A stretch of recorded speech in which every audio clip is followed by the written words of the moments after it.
another introduction. Yeah. Welcome back. Welcome back, everybody, to the Take a Stand live event. This is an extraordinary event where I am speaking to 35 women who are all sharing incredible stories of triumph over trauma. And they're really diverse, and they are raw, real experiences of what it is that they've encountered during their life. So if you feel, emotions bubbling up to the surface, you feel a little bit uncomfortable, just know that it's perfectly natural. It's okay. Just make sure you have got the support it is that you need. Reach out to friends, reach out to your family. If you don't have a close circle, reach out to your doctor. And if you're feeling that you are a little bit emotionally out of control, which is perfectly normal and acceptable when we're talking about trauma, make sure you pop down to the local A&E centre, so emergency services, and just have a chat with somebody. There's no shame in doing that. Most of us have done it at some point on our healing journey. Just make sure that you get the support it is that you need. So YouTube family, hello. Welcome back. If you are not subscribed to the channel and you want to learn more about living life trauma-free, please consider subscribing. Click that little notification bell and leave a comment if you have a comment. And I should have asked you, is it Liz? Yeah, Liz, yeah. Yes. Sorry, I'm rubbish with reading names, and I should have asked you before because now I feel really embarrassed. It's fine. That's all right. No need to be embarrassed. Yeah, it's Liz. Yeah. So if you're listening to the conversation and you think I'd really like to have a conversation with Liz, what I'll do is I will put the information below the video so you can reach out to her direct and have a conversation. And I think you've also just written a book, haven't you? Yeah, I mean, so last year my first book was published, which was Break Free, and Nice. it's yeah, and so the kind of subtitle for it was A Transformational Journey and Paradigm Shift Out of Coercive Control, where I was kind of in that relationship for 18 years, and I kind of never really sort of understood what type of relationship I was in, because if you think about domestic abuse, for me growing up, I always thought that you had to be physically beaten, or there could have been sort of rape involved, and it was those sort of things. So when I actually knew there was something within my relationship that wasn't quite right, never did I even think that it could be associated with domestic abuse. And it wasn't until sort of 2017 really, when I kind of started to speak out about it and talk about like my lived experience, did people sort of say to me, oh, that doesn't seem right. That doesn't seem like normal. Whereas actually it was my normal. If you think that, like I said, I was in that relationship for sort of nearly 2 decades. So it was about sort of really trying to understand what coercive control was, and how that sort of form of abuse was abusive, because as I said, it didn't kind of match that typical stereotype of what we sort of class as domestic abuse. So I think there was always that sort of internal and external battle that I had going on. So on the one hand, people would look at my life and think, oh my God, great, wonderful, amazing, but actually that internal battle that I was having, this doesn't feel right. I don't feel like I'm been treated right. I don't really value myself. I didn't really know where those feelings were coming from when I looked at the typical definition of, sort of domestic abuse. So it got to a point where I sort of got to the stage and I couldn't really have that internal external battle anymore. It was just really too much for me to bear. So I would have days where I didn't want to sort of get out of bed. I had days where I thought, God, what is wrong with me? Why am I being so ungrateful? I do have this, I've got this, I've got a nice home, I've got all this stuff. But actually on kind of internally, that wasn't what I was feeling. And then sort of cut a long story short, I ended that relationship, and actually by ending it, it kind of ended up in our first sort of court hearing, and something always stuck with me. And I remember kind of being in court, and I remember the judge saying, because you've stated the relationship hasn't been physically abusive, there wasn't really much that could be done. And I remember some friends of mine driving me back from that day from court, and I remember they kind of dropped me back home, and I remember just standing at my front door looking, going, I just can't go back in there. I literally can't go back to that life. And really where I felt that I could be sort of supported and helped, obviously that had failed. So I was kind of at a position where I didn't really have any options, because at that time I wasn't strong enough within myself to do something about it. And so, you know, you kind of reach out to sort of agencies of support and you think, oh, actually this is going to make a difference. And then it doesn't. So I found myself in this position where I kind of couldn't really rely on myself. I couldn't rely on sort of the system. So I kind of really hit my version of rock bottom, what I thought was rock bottom back then. But actually, it turns out it was actually my best moment of clarity. And so I just remember actually getting my keys, getting in my car, driving to Asda car park and just sobbing, just like with the realization of what had just happened. And like I was talking about before, that moment of clarity, actually what that was it allowed me to make the best decision in my life, because I said at that point, I wonder how many other people are going through what I'm going through, whose relationship doesn't fit into kind of what I grew up and thought as domestic abuse. Who else is going through this? Because I feel awful right now.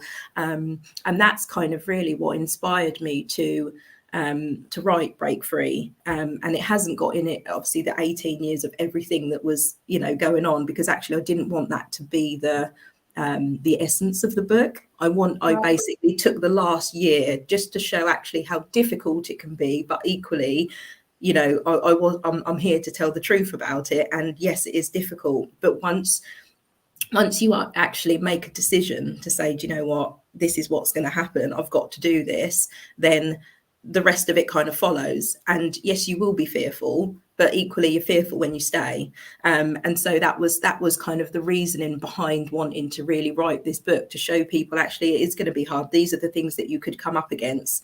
But actually, once you do make that decision, then, you know, you can change the course of your life. So I'm kind of, but then also what I done on the back of that was write a life coaching program for men and women, to be fair, that are struggling within coercive control, but it equally extends to that post-separation abuse, because I think we're all kind of, you know, consciously aware now, just when you leave an abusive relationship, it's not the end, is it? There's so much more to come, and actually sometimes it can be the things that you have to deal with can be quite tricky even after you've left. So I wanted to create a program that encompassed, you know, help and support with breaking free, but equally that kind of continued support afterwards, which can actually be sometimes most of the challenging time. So but I just also, when I was in that car, just to kind of sort of rewind, I remember just saying to myself, actually, this is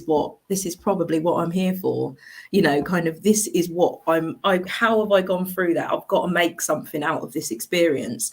And I could have chose to have kind of used it to kind of stay stuck, really. Do you know what I'm saying? And be in that position. Or what I did do was say, do you know what? I am fearful of doing this. I'm fearful of setting up my own business. I'm fearful of kind of doing this alone. But equally, that fear, the need to help and support other people going through the same thing far outweighed that fear. And so I kind of, you know, just made a decision that I was just going to focus on all the things that I could control in my life, because I found that trying to control the other stuff, can you make sure this happens or do this or do that, it just didn't work. And actually, it took me a long time to really realize that. And so it was just a really nice experience to actually get it out as well, in terms of that kind of healing process as well. But I couldn't have written that book. I just want to say I couldn't have written that book straight after all this happened. I was very angry. I was very resentful. I was very blameful. And I had all those feelings and emotions going on. And actually, I kind of held back really for over a year before I actually wrote the book, even though I had made the decision sitting that day in the car park. And I thought, no, because do you know what? It will be writing it from the wrong place. And that's not what I wanted to do. That's not how I wanted to reach out and help people from that kind of angry, resentful place. So I held back. And it wasn't until sort of a year after that I was like, right, okay, I can do this. And I worked with my wonderful book publisher, Tanya. Yeah. And then, yeah, after that, just kind of wrote it. But probably the one you might be referring to is the one that I've literally just finished, and that Yeah, is I think so. Yeah. Coercive Control, and it's kind of like a parent's help guide, really. And I talk about this kind of experience with not really knowing what to say to my children, not really knowing how to navigate those conversations. So if they would ask something, I would be I actually would say nothing. I was so angry at that point, things would have come out which actually would have affected them and wouldn't have been very productive. So actually what I did, and actually it was a disadvantage to everybody involved, was to say nothing. And so actually this kind of this parent guide has come from that experience of feeling trapped with not knowing what to say. And what I have found is a lot of my clients, they do struggle. You know, how do you have this conversation with a 10-year-old? How do you have this conversation with a 7-year-old? And while I'm not saying that you've got to put everything out there and tell them all the nitty-gritty details, but they deserve to know something. They deserve to kind of know, you know, why somebody could potentially say something that's really cruel and really hurtful, and you know, be able to have a response to that if they choose. And so yeah, I think it was a long time coming, and I think a lot of that has kind of borne out of that sort of regret that I held. I don't hold it now, that I didn't say something when I kind of should have done. So it's nice to be able to have this out here now, finally. You know, it should be out in the next the next coming month, because I've just finished the last sort of details, and I think that, you know, that's where it sort of stemmed from, really. And it's just about going through as many times in my head, you know, that I can create the life that I want to, but it's not going to be easy. But I do believe that everybody inside of us has it in us.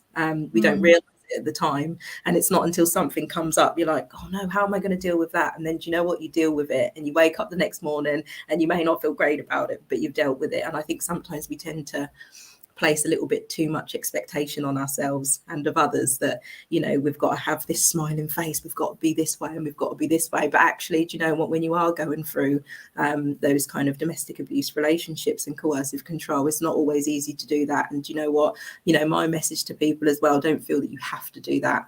You know, you can't always be happy and you can't always smile, but what you can do is kind of always search for meaning, and whether that's something small, okay, do you know what, I mean to, you know, go and visit Nan, or I mean to go, and those little things that can keep you going sort of day by day are really, really important. So it's about focusing on the little things.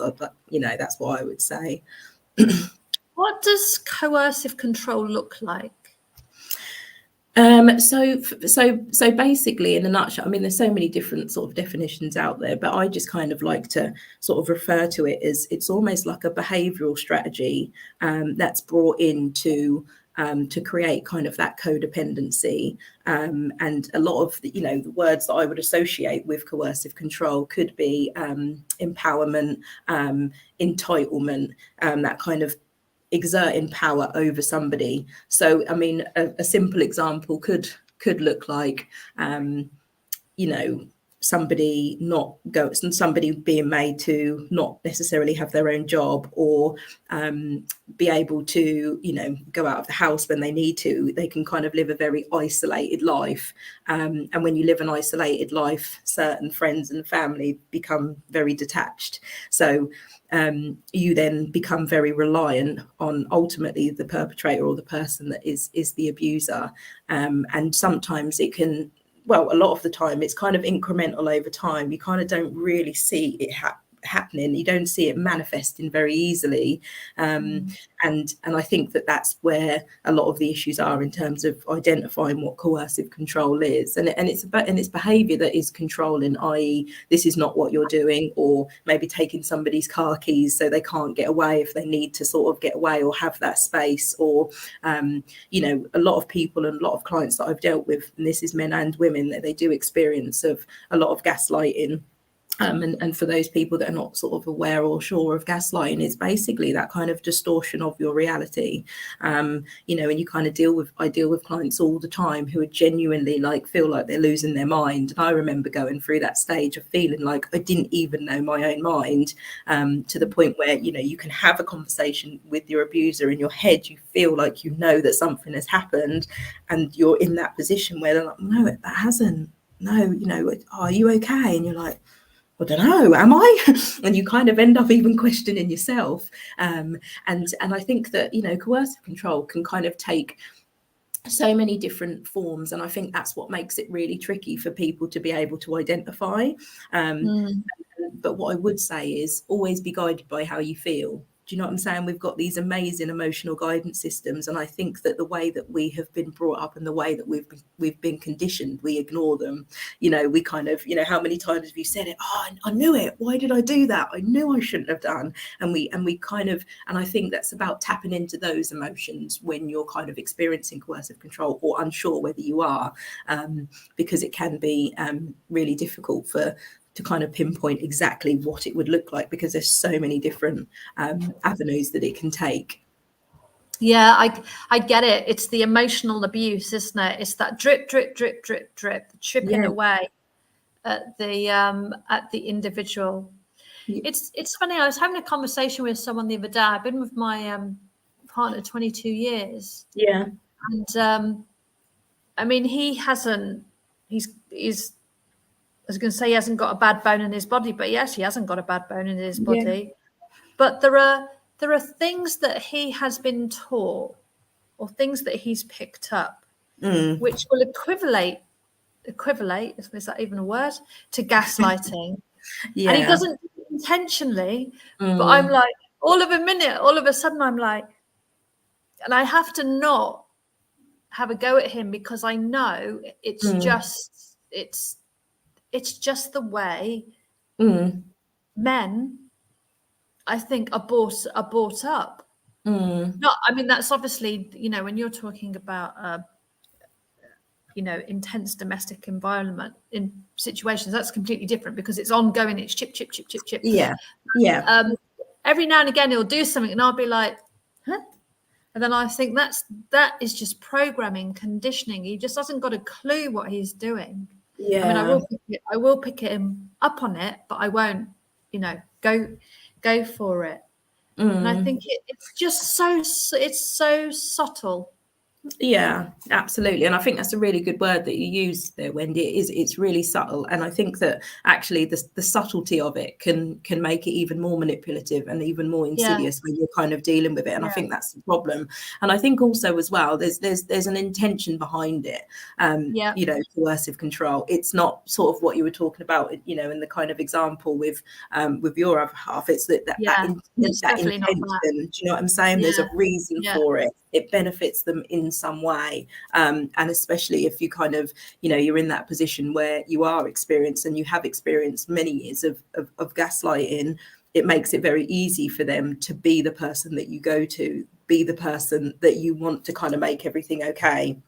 And so that's why it's kind of, it got to a point where, you know, I got sort of a little bit frustrated because I kind of made the decision I wasn't actually going to explain my situation to people anymore that couldn't hear what I was saying. Do you know what I'm saying? It was that kind of, you know, you can have your perception or your view of who this person is, and you know how you feel.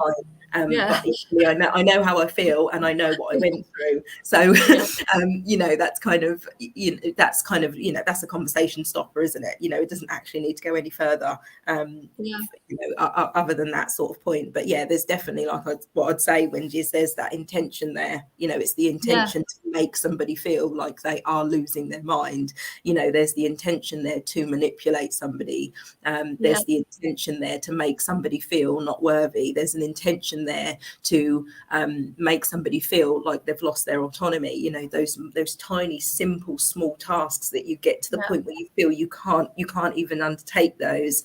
And I think that that's kind of a really important element to consider when you're sort of talking about coercive control. Yeah, I love the way you describe it. I've had I've had a few conversations over the last couple of days, and we've been talking about the emotional abuse in the relationship and how difficult it is to really pinpoint, put your finger on it, because it's like so unique to the individual. Even though there's a pattern and there's a common theme, for sure, and some of those, and the common stuff is what you just mentioned in terms of the intention to harm, intention to make feel small, the intention to make someone dependent on you. So I think in my mind, it's actually getting a lot clearer now that you've said that the intention behind it, and how it works. Yeah, definitely. And I think as well, what also makes it difficult is because when you then do become reliant on somebody, when you are codependent on somebody that's abusing you, that then makes that journey of breaking free or leaving so much more difficult, doesn't it? Because you're kind of, when you look at it, and I deal with so many clients, and the one thing that comes up, and the one thing that sort of came up with me as well, and that's why I can resonate, is the fact that they're worried about that kind of financial and economic abuse that then follows after you've decided that actually I am going to leave. You kind of get this, I'm going to do it, and then all of a sudden you're like, oh, actually, but my message is actually, do you know what, things will work itself out. And there's so much what we can do. We can place so much on what we on what we're experiencing, but my message to people is, do you know what, it is going to be hard, it is going to be difficult, but don't use your situation where you are now to determine where you're going. Do you know what I'm saying? You can actually, it's just a thought process, but when you think everything that we see now, everything that goes on was once imagined. Do you know what I'm saying? So everything that when you move on and you can have those thoughts about what you want your life to be, you can think about what you want, and you can make those small tiny decisions that will get to where you want to be. And I think that a lot of people do stay because of that worry of the finances, but there's always a way. Do you know what I'm saying? Once you start to get your thought process in place, there's always a way. And also there's no rush. I think people sometimes think, right, in my head I've made this decision, now I've got to go. No, do you know what, make your decision in your head. Like simmer down, relax, make your decision. I love that, simmer down.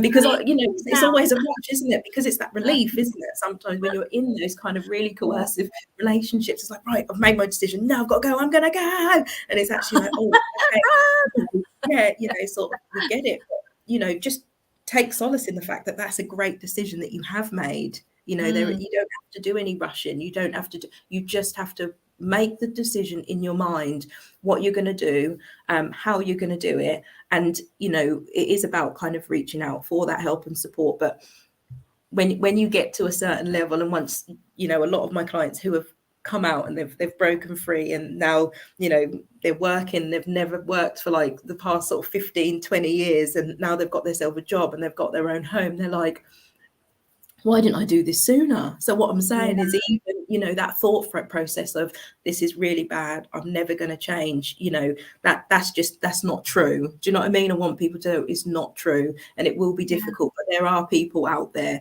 who you can sort of reach out to, and sometimes it's about you can do it. All of us have it in us to do anything. We can create our own lives. And I think once you get to that point and you realize that, it's like, oh my God, why didn't I do this before? But there's a process that you have to go through for everybody. But my message is, do you know what? I was not like this in 2019. And if somebody has said to me, Liz, you can make whatever choices and decisions you want in your life, not just for yourself, but for your children as well, I would have 100% disagreed with what they were saying, because that at the time wasn't the perception that I had of my life. It genuinely wasn't. I was still in the phase of actually, oh my God, can I even get out of bed this morning? Do you know what I'm saying? Even that was an effort. And I think so, that's just something for people to remember. And and I think that's really important, that we all have it inside of us. I think it was interesting. Sorry, it was interesting what you were saying earlier on about, if you're making a decision to leave, you don't have to leave then and then. I know what I'm like. Once I've made a decision, I generally tend to follow through straight away. I don't hang on for anything. So if I was in that situation and I'd made the decision to go, what could I do to protect? What are some of the things I could do to protect myself, so I slow down a bit and think about it a bit more carefully? Because I know what I would be like. I'd be like, I'm going, I'm gone. And I think with a lot of these, not all of them, because coercive control, as we're now learning, sort of new research that's out there, we're learning that actually coercive control can happen in a very relatively short period of time. So I think that somebody who's potentially been in a relationship like that for a very long time, just making that decision, and it will come from the person. It's so hard to even explain what I actually mean, Wendy, if I'm honest, but it depends on the person. So the person in that relationship, they've probably been in it for a relatively long period of time. And I think that once you're in it, that feeling of just knowing that you've made a decision is enough to kind of like, do you know what I mean? Be like, oh my God, I've actually made it. In my head, I've made it. Because once you've made that decision, you look at things differently within that relationship. You genuinely do, as opposed to not making the decision and just going along with the everyday and managing it and trying to cope. But when you've made that decision and you think, nah, this is not for me, you actually start to look at things differently. So it could be, I don't like the way they do that, or I don't like the way I'm being spoken to. In your mind, you're like, I really, really don't like the way I'm being spoken to, because ultimately, when you're kind of focused on something, the evidence is going to come to you, right? And so, sorry, something's just popped up on my laptop. I get rid of that. And so I think actually, do you know what? It's just that, knowing that you've made a decision, saying to yourself, do you know what? There is no rush here. The longer I take to sort out my plan or what I need to do, the better. And I think to start with, that will be enough. It's just about the decision, to make that decision, because when you make the decision, it's not only about leaving the relationship, it's about you shifting your paradigm, you shifting your beliefs, because ultimately these are habits. Do you know what I mean? These are unconscious habits that you're used to, that you do every single day in order to manage. And sometimes you don't realize how much you're managing. You don't realize how much of yourself you're giving just to survive in that type of relationship. So it's make the decision, have a little plan, have a word with yourself, relax a little bit, and reach out and talk to people. Do you know what I'm saying? Do some reading on coercive control. Look at the different things, look at the different avenues that you could come up against, and kind of slowly prepare yourself for it, because do you work with people behind the scenes? Do you have clients who are thinking of leaving, and you're sort of like working and coaching them through preparing actually? Do you know what? One thing that I've always said and always done, and I think it's really important, is that I work with people once they've made the decision. Because if you haven't made that decision, or you're not quite sure, when you're ready, you'll make the decision and things will happen. When sometimes people are kind of in that, I don't know, it's because they don't know. It's genuine. Do you know what I'm saying? They don't know. You kind of get to the point, I think it's that saying, sick and tired of being sick and tired. Do you know what I mean? I know that one. Point, and then once you're there, you do make that decision. But I don't tend to work with people who are not sure, because actually I think that's kind of unfair, because what I would never want to do is force somebody into doing something, or coach somebody into doing something that they haven't made a decision on. So I hope that answers your question, Wendy. No, that's really clear. I don't know why I just had this vision of you sort of like working in the background. Right, you're leaving now. You're leaving today. Run! I don't know why that popped in my head. I hope that's a good thing, Wendy. Get out!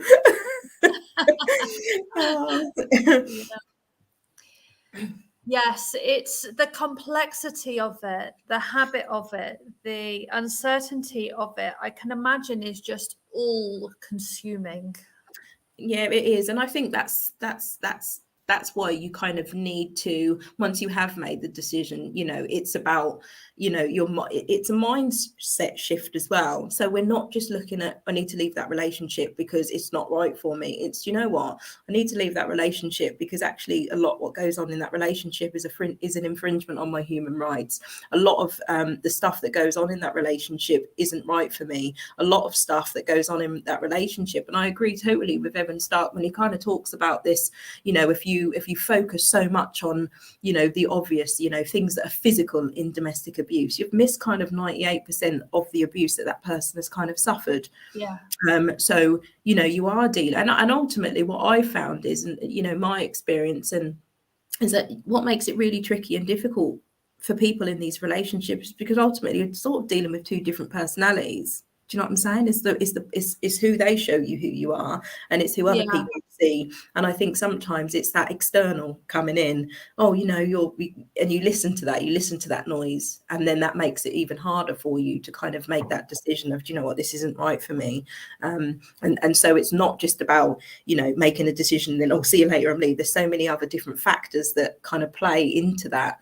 Because ultimately, you know, you're in a position where you're probably not feeling worthy. You're not feeling love for yourself. You're not able to self-care. I mean, we talk a lot about self-care, don't we? Self-care. You've got to, how do you self-care when you don't know what you're feeling? Do you know what I'm saying? And it's about going, do you know what? You need time to even, you know, to understand that whole process of self-care, where to start, what to do. You know, I think sometimes we use that so flippantly. You know, you've just got to be able to sort of, you know, start this self-care, and it's like, I didn't even know how to do that. I literally had no idea how to self-care. You know, people would say, oh, you know, go for a walk. Well, when I went for a walk, my thoughts were just consumed of the relationship I was going to go back with. So that self-care wasn't helping me. You have to get to a point, and there's a process. And I think sometimes, you know, we forget that there is a process, and it's okay for there to be a process, you know, in terms of that healing and that recovery and that breaking free and leaving that relationship, which makes things a little bit more tricky when you've got children involved. There's not that clean break that I think most of us would want. So there's so many different sort of avenues and aspects to go with it. But when you kind of, you know, shift your focus and you do start to build on yourself and change your mindset, and then get to a stage where you can do the self-care, that's the start of when true empowerment can really kind of push its way through, because you're making these little decisions. Oh my gosh, shocked. What? I just done that. I actually just made that decision. Yeah. I'm going to try a little one. I'm going to try something else now. Oh, what else can I do? And you kind of build that up, and that just empowers you. That's a great place to be. Yeah, absolutely. I think that's the best place to be. A little bit, trust yourself, a little bit more, trust yourself a bit more, on all those little steps, create something. Absolutely. Create something wonderful. It reminds me of, you know, just the conscious space that that we all have to step into if we want to experience growth. That just becoming more conscious of the situation that you're in and the decisions it is that you're making, and becoming fully aware of what's going on around you. Yeah, absolutely, Wendy. Totally, like 100% agree. That's it. That's the one there, is definitely. What do you see as what's a common theme that people come to you with? The common theme is once they have made their decision and they want to leave, it's the financial and it's the economic worries. How am I going to afford a home? It could be he, it could be she. She is saying they're not leaving. What do I do? I've got no money. I've got no job. I've literally got nothing. What do I do? That's very, very common. Another thing that's also quite common, and this is more so, Wendy, when people are in these types of relationships and they've got kiddies, so they would rather stay to make sure that they can manage the situation, which I totally get. And actually coming from that place, that's absolutely heartbreaking. And I've been there myself. You feel that actually, if I can stay, I can manage it. I can get in and I can step in when I need to step in, or, you know, if that happens, I'll be able to deal with it better, or whatever. It's that kind of that protective you know, instinct that parents have. And it's hard. But sometimes it's about shifting that mindset and going, do you know what? In order for my children to not end up in a situation like this where they stay and manage it, I've got to show them something a bit different. And even if you can't self-care, even if you don't love yourself, even if you don't feel that you're worthy, most people that I have come across have that for their children. And that's a good place to start. Then once you've done that, you can start working on yourself. Do you know what I mean? People say, no, this person's got to be right first. When you're in that relationship, people don't understand how much it takes out of you. You don't feel like that. But if you can focus on your kids and go, they need more, they deserve better. I don't want them to look at me and think that this is what I'm going to put up with and manage it, because I don't want that. I won't want that for them. And I think that's really important. But those, you know, to be fair, Wendy, those are the two things really that come out the most, the kind of the finances, what to do, where to live, you know, people trying to seek places in refuges, which are absolutely bursting at the seams. You know, you know, we're in a situation at the moment, you know, we've got so many, especially mother and children, that's just homeless using food banks on this. I mean, it just shouldn't, it breaks my heart to think that we are in a position like that in today's society. I didn't know that. And I think that actually, do you know what? That's the worry. That's the other end of it, isn't it? Okay, do you know what? I'm in an abusive relationship. Actually, okay, I need to leave. Actually, I haven't got any money. Okay, if I do leave and I really stand my ground, okay, do you know what? I haven't got anywhere to live with my child. Do you know what I'm saying? And I think that those are the things that actually, you know, and you know, fingers crossed they don't get worse. But you know, look at the situation we are in. Do you know what I mean now with the rising cost of living? You know, I mean, I know from olden days that bed and breakfasts are not the safest environments for women, particularly children, actually. Yeah, I know. There's and a I lot just of predators. Yeah, definitely. And I think as well, it's, you know, so those to kind of come back to your question, Wendy, those are the worries. Do you know what I mean? And understandably. So yeah, it's a tricky one. After what you've been through and from all the people that you've worked with, what's one thing that you would really, really like them to know?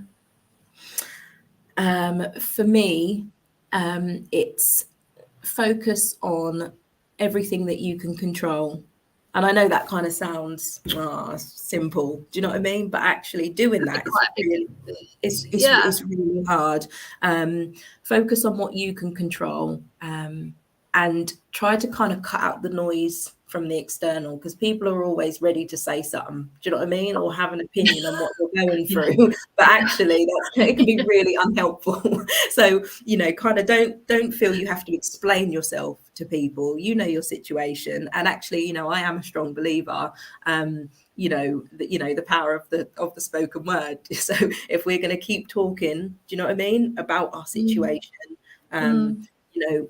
you know, life comes at you, doesn't it? More of that kind of negativity comes into our life. So it's just about, you know, focusing on what you can control, and also it's that just being mindful that one thing that I've learned is that it's hard enough to shift your own paradigm, your beliefs, your behaviors. That in a sense is hard, because when you think about, by the time we've got to like 35, everything is almost like something that you're almost like, oh. But what I'm saying is it's so hard to do it for yourself, let alone place the expectation that somebody else can do it for themselves, do it for you.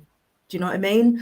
And it's a flawed premise, but how many of us do that? How many of us depend on somebody else in order to make us feel happy, to make us feel joyful, to make us, you know, kind of to lift us up? And I'm not saying you can't share that with somebody. Do you know what I mean? I want to make it clear. You can share that with someone. Don't be dependent on someone for that. Do you know what I'm saying? That's got to come from. I really like that focus on what you have control over, because it means you ultimately start taking responsibility for what you're doing. Yeah. And it doesn't matter whether it's small, doesn't matter if it's like making a cup of tea, getting out of bed. Yeah. You know, it's uniquely personal, but it brings in a sense of responsibility. It really does, yeah. And I think as well, but when you are responsible and when you are accountable to yourself, that just empowers you, doesn't it? You feel empowered. I can do this. I can do that. I've done that. Look what I've done. Do you know what I'm saying? It's like it genuinely makes you feel good. It gives you good energy to feel that actually you've made those decisions and choices, and it's been up to you, and you're responsible for them. And I think that can be really, really helpful. It's more than just the little things. Do you know what I'm saying? It's the little things that make a massive difference. And you know what? There's no rush. You know, there is no rush. But one thing that I do think that people should do is, once you do make a decision, stick with it. Yeah, plan. Yeah, plan and stick with your decision, and things will come. You know, reach out, talk to people. You know, it's that kind of process, but just know there's a process. Do you know what I mean? You wouldn't Yeah. just try and, you know, like my girl brought home one of those little, I don't know, cress or whatever. Do you know what I mean? Those things that they bring home from school and they grow, didn't they? You wouldn't think, oh crikey, I can't remember how I said it. You know, you wouldn't think that, you know, as soon as that's it, that it's going to, you know, tomorrow you're going to wake up and it's just going to be this massive thing. There's a process that it has to go through. Yeah. Do you know what I'm saying? In order to grow. So, and we're the same. You know, we can't just say, right, we're just going to do that and then all of a sudden want the end result. There's a process, and it's just about understanding it's the same process. You've just got to wait. You just wait, just chill out, just relax, and it will come. And I think that's just a, you know, life lessons. Do you know what I mean? As well, you know, I think sometimes we can, you know, we can kind of force things when we're not ready, and then that's when we can kind of go back on a decision that we've made. That's what I'm trying to say. You know, when we rush things, we can make a decision, and then especially in that type of relationship, some things you do in life, some things you've just got to make a decision, go. I think when you are experiencing something like coercive control, just be sure in your decision, and if you're not sure, take some time. I'm sure they'll do something that will change that up. Change your mind. Coercive control sounds like it's a long-term game. It sounds like it's not, you know, it sounds like a long-term strategy over. It's like something that happens over time. Yeah, it can happen over a long period of time. It really can. But equally, as I was saying, you know, you've got this, you were saying, you know, it can be something that happens quite relatively quickly. Wow. Equally, depending on where someone is emotionally, you know, we can't sort of forget that as well. You know, and I think that it's so actually, I think sometimes, you know, we need to look at coercive control, not just necessarily you know, a pattern behavior that's been going on for years and years and years and years and years. You could be with someone for a year and it could be coercive control. Do you know what I'm saying? And I think it's about kind of, you know, changing that narrative as well. Do you think if someone has that in their personality, then they have it in their personality? It's part of their makeup. It's part of who they are. It's part of what they've learned. I do think there are aspects of that, most definitely, and what I always say too, because when I first start working with clients, a lot of my clients say that, and they ask that question. Actually, they're asking that question because almost they want to justify their staying. And what I always say is, do you know what? If the age of criminal responsibility in this country is 10 years old, people know the difference between right and wrong, and they know how they're treating you. So try not to get too caught up in that. It could be that. Do you know what I mean? It could be that someone suffered. It could be all of that sort of stuff, but it doesn't make it right.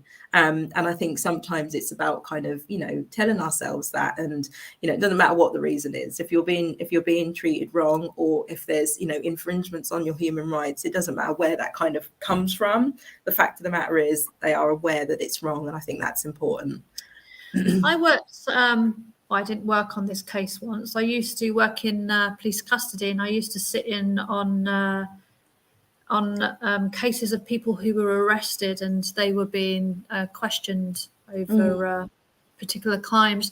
And there was this one case.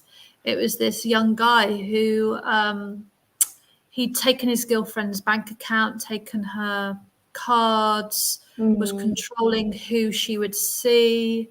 What else did he do? Oh, he'd only let her out at certain times. He got 3 months.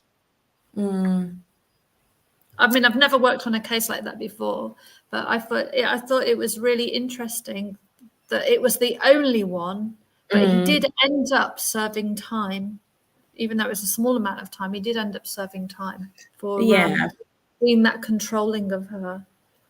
Yeah, and I think as well, I think we, you know, we are, I think as a nation, and, you know, what's happening at the moment, I think it's that awareness of what coercive control is that will ultimately get to a point where, you know, sentences are given out that actually reflect what's gone on. How is this person now? Is this person functioning? Are they, you know, what are they going through? What are their mental health issues or disparities, but because of this relationship? And I think that, you know, the hope is that sentencing will reflect that, because actually, you know, you know, it's just a different form of abuse, but it's still absolutely 100% Oh, it's still abuse. abuse. I mean, that's pretty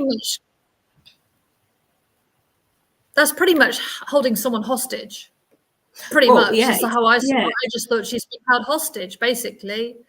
Yeah, and you think, you know, and when you do look at it like that, it depends on the way you look at it, doesn't it? And it depends who you Yeah, are, and it it depends does. on your perception, and it Does. depends on your Yeah. interpretation of So what's many, actually there's so many there's things. so many different things. Do you know what I'm saying? But for me, the core of it is, you know, it's, you know, to even treat somebody like that, and make a conscious decision to do that, is 100% wrong always. And I think sometimes when we just strip everything back, you know, burden of proof, or can you prove, it doesn't matter. The fact of the matter is what that person has done to somebody knowingly for a purpose to create that codependency, is always wrong. And I think it's, you know, the more we talk about coercive control, the more we spread awareness of it, the more we can kind of reach out to our young people. I think that, you know, the better chance we stand in terms of, do you know what I mean, making a massive impact, and, you know, just changing the narrative, isn't it? You know, changing how we talk to each other, the conversations that we have. All of this is all for the good, I believe. And I think that, you know, in time we will be able to understand it a lot better. There will be more people that people can reach out to. There'll be more facilities available for men and women who are going through domestic abuse, and I think that those things are really important and should sort of be on top of on top of agendas, most definitely. I think the way you're describing it really helps.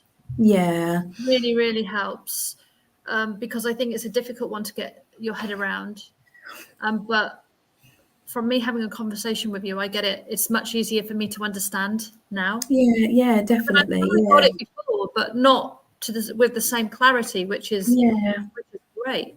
Yeah, no, that's good. And I think that's, you know, and that's always been, you know, from that. And that's why I've reframed my experience. You know, there is that kind of, you go through a stage, don't you, where you get rid of that blame, you get rid of that resentment, and you kind of go, do you know what, I went through this experience for a reason. Do you know what I'm saying? It's a lesson that I've learned. And I've always remember something that the great late Wayne Dyer said, and it's once you've been, you know, once you've been bitten by a snake, you've been bitten. There's no kind of like, you know, was I bitten, was I not? You've been bitten. He said, but do you know what it is? It's the venom that kind of that goes through, I'm paraphrasing, the venom that goes through your body after the bite is what ends up affecting you and hurting you.